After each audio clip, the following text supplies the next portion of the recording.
Learn with professor Amol Patil इस channel में मैं फिर से एक बार आप सभी का स्वागत करता हूं। मेरे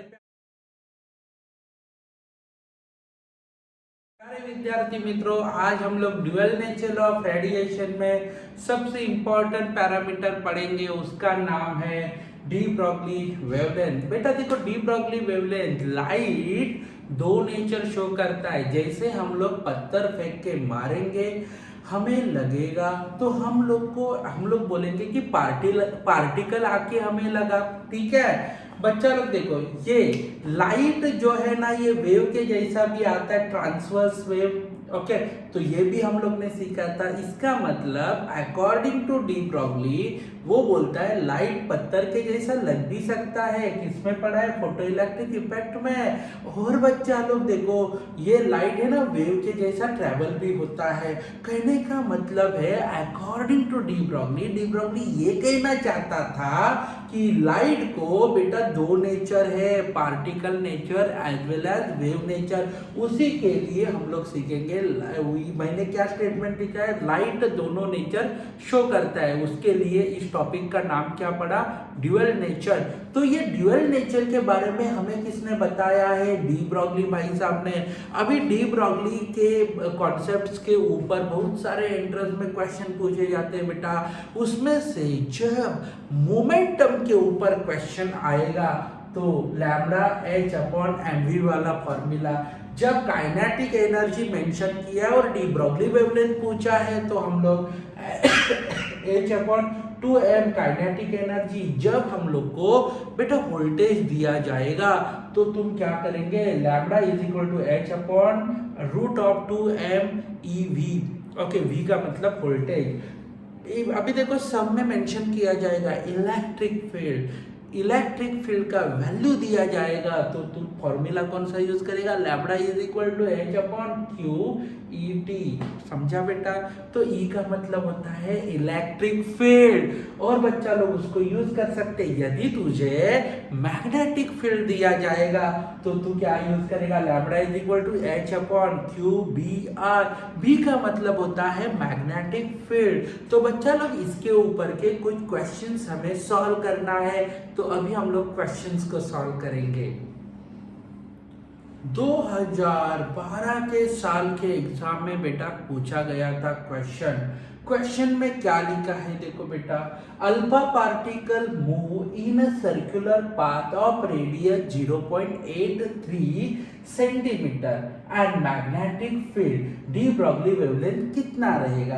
बेटा मैग्नेटिक फील्ड दिया है, तो मैग्नेटिक फील्ड दिया है तो डी ब्रॉगली के लिए हम लोग कौन सा फॉर्मूला यूज करेंगे? बोलो। लैम्डा इज इक्वल टू, आप ही बोल सकते हैं कितना आएगा? बोलो lambda h upon q B are.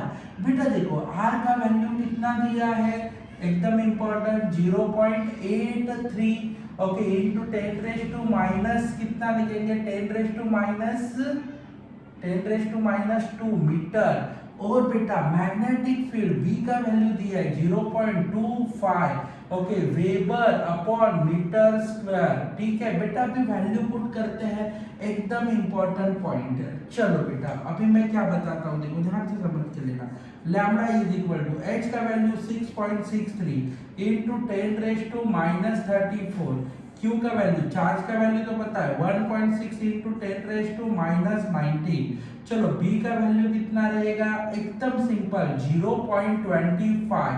और इसके बाद बेटा ध्यान देना, आर का वैल्यू कितना है? आर का वैल्यू है 0.83 इंटू 10⁻²। कैलकुलेट करना है बेटा, इसका कैलकुलेट डायरेक्ट 8। अभी देखो, इसका कैलकुलेशन करेंगे।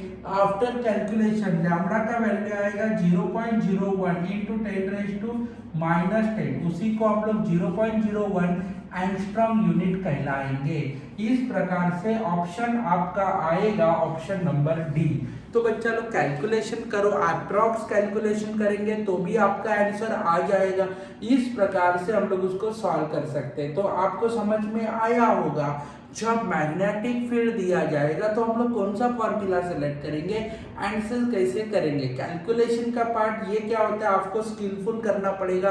अप्रॉक्स कैलकुलेशन से भी हम लोग आगे बढ़ सकते हैं बेटा, ठीक है। तो कुछ प्रॉब्लम आएगा नहीं, कॉन्सेप्ट समझ के लेना पड़ेगा। Thank you.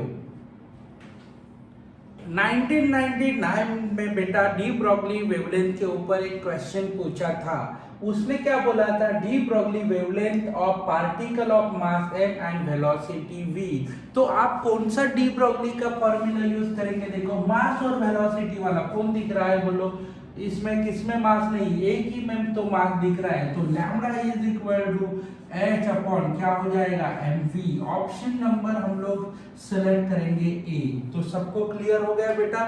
De Broglie wavelength के ऊपर के क्वेश्चंस एकदम सिंपल आते हैं, कुछ भी टेंशन लेने की जरूरत नहीं है। चलो बेटा आगे बढ़ते हैं हम लोग।